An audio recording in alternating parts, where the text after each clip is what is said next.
I want to give a special shout out to Greensboro, North Carolina. They have the right idea to tackle homelessness. Me watching this video today really humbled me. And I'm going to play it in a minute, but I just want to let y'all know how I feel right quick. Can I do that for a second? A lot of times, a lot of people get like up here financially, and then they forget about where they come from. For me, for instance, I'm not rich. I'm not even middle class. I'm just a little bit above poor.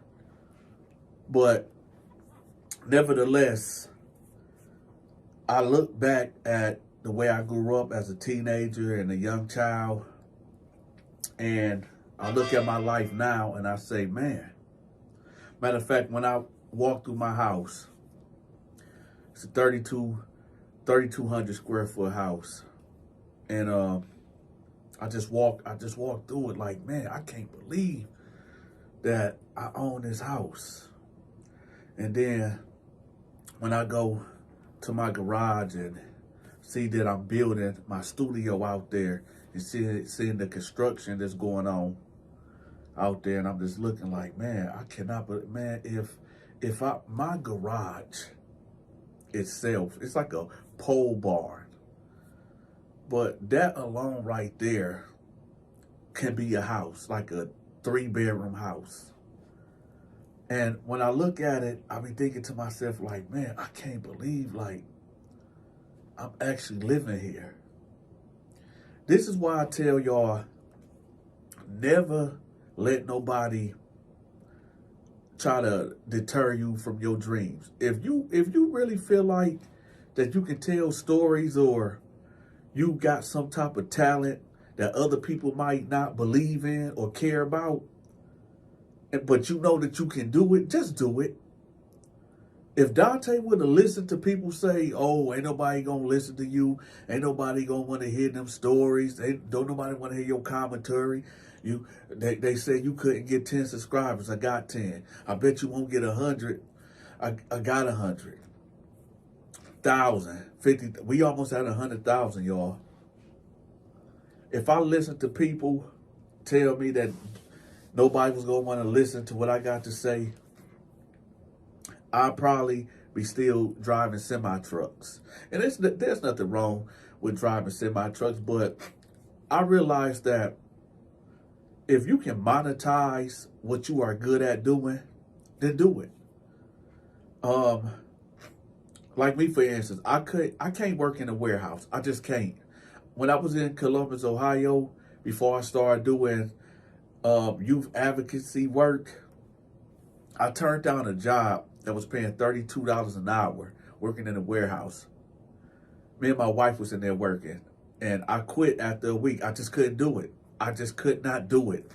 I just felt like I was just trapped day in, day out on that forklift.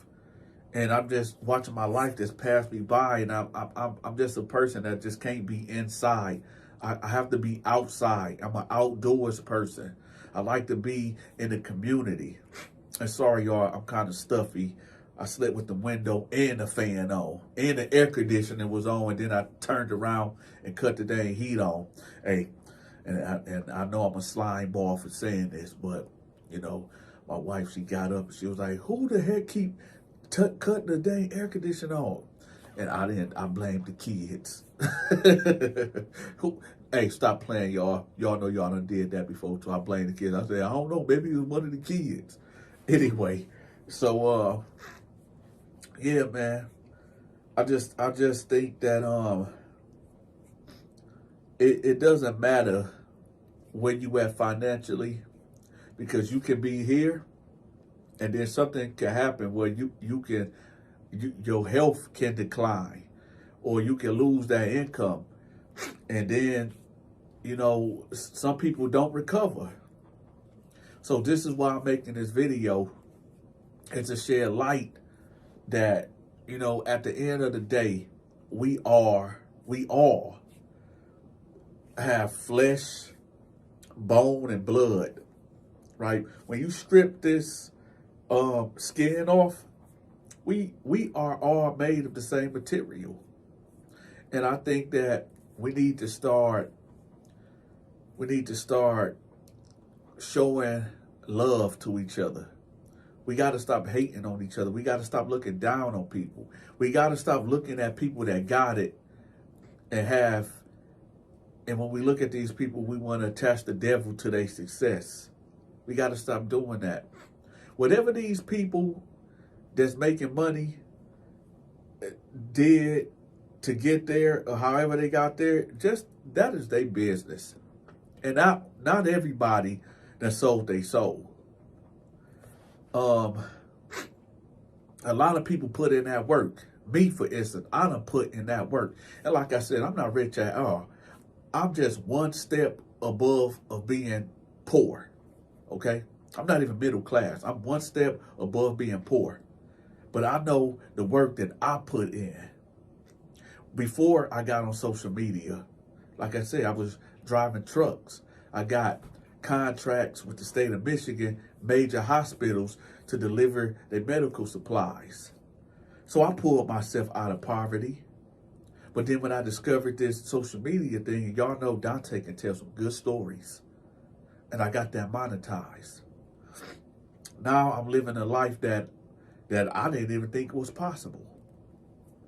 But without further ado, let's watch this video right here, because Greensboro, North Carolina got it right. I think all organizations that take care of the homeless and poverty and stuff like that need to take a page out of Greensboro, North Carolina.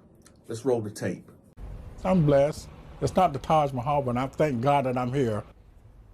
And the new residents of the pallet homes in Pomona Park in Greensboro are adjusting to their new life. There are 56 beds available. So far, 42 of them are filled.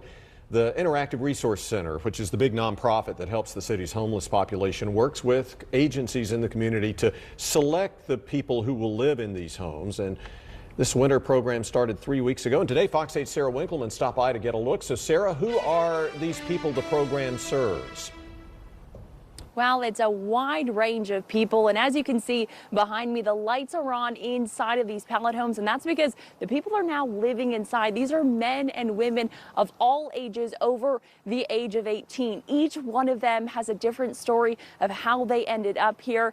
Even though it is different, there's one thing they all have in common. They tell me they're thankful to be here, to have this sense of community, and more than anything, with another cold night ahead, they're happy to be sleeping inside with a heater. The door is wide open for a bright future. To me, it's a blessing. Adrian, who did not want to show his face on camera, moved into his pallet home about 3 weeks ago. I mean, it's better than sleeping in your car. Tough times started for Adrian due to medical issues. I had 6 life-threatening surgeries, and I got 27 sutures in my stomach. He's been living in his car for the past 6 months until a spot opened for him in pallet home number 9. He moved in and met his new neighbors. Good evening, how you doing? His next door neighbor, Terry, lived on the streets for 2 years after he was evicted from his apartment. I was homeless and had nowhere to go, and he got off the sidewalk. I was sleeping downtown. That changed 3 weeks ago when he opened this door. This is inside. Right here we got heat, they got a heater, and they got lights up top. Every morning, Terry wakes up, walks over to the building nearby to use the bathroom, and then makes his bed. I try to keep it clean. During the day, he goes to the Interactive Resource Center. It's really important to us for folks to still stay connected to the community that they're used to. So that's why we offer the transportation. They can get to the IRC anytime that they need to and still access resources like laundry or something that may not be available here at this program. When the IRC closes at 3, he takes the bus back to his pallet home to tidy up a bit. I got a little tote bed up on the bed that I could put my belongings in there. Then it's off to bed. At night, about 8 o'clock, at 9 o'clock, lay down on my side, and my other guy come on the other side, he lay down. Before dozing off, he says a prayer of thanks. You couldn't ask for no better place. This is my first year, but I enjoy every minute of it. Case managers work with Terry, Adrian, and all residents to get more permanent housing. Yeah, I don't care what school you went to or where you was at. In life, it can happen to anybody. One person this year has already transitioned out of the pallet homes.